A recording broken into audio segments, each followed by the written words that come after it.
هو ايه اللي جد في قانون العمل؟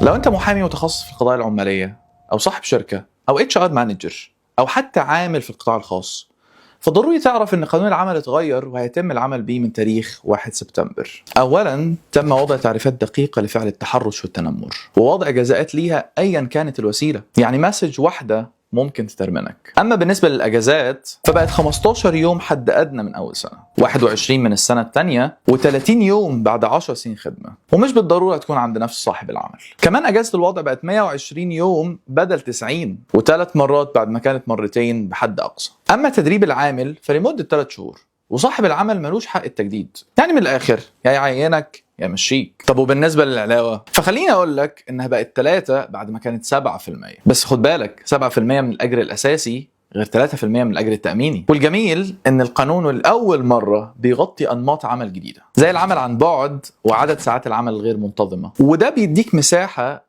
لو حابب تشتغل عند اكتر من صاحب عمل. ولو مش مبسوط بكل ده وحابب تستقيل، فضروري تعرف ان القانون اشترط موافقه الجهه الاداريه المختصه على الاستقاله. وخليني اقول لك ان هيتم انشاء دايره عماليه في كل محكمه ابتدائيه مكونه من 3 اعضاء، وان فصل العامل من الخدمه بقى بحكم قضائي. اي مخالفه من صاحب العمل لنصوص اجازات، علاوه، فترات الاختبار، ساعات العمل، بيعاقب بغرامه ممكن تصل ل 20,000 جنيه. في النهايه انت شايف ايه النص اللي ممكن يبقى عليه خلاف، وايه النص اللي كان اولى بالتعديل؟ وكمان قول لي، هل التعديلات دي في صالح العامل ولا صاحب العمل؟ انا حسام حويل وده ليجل كاست.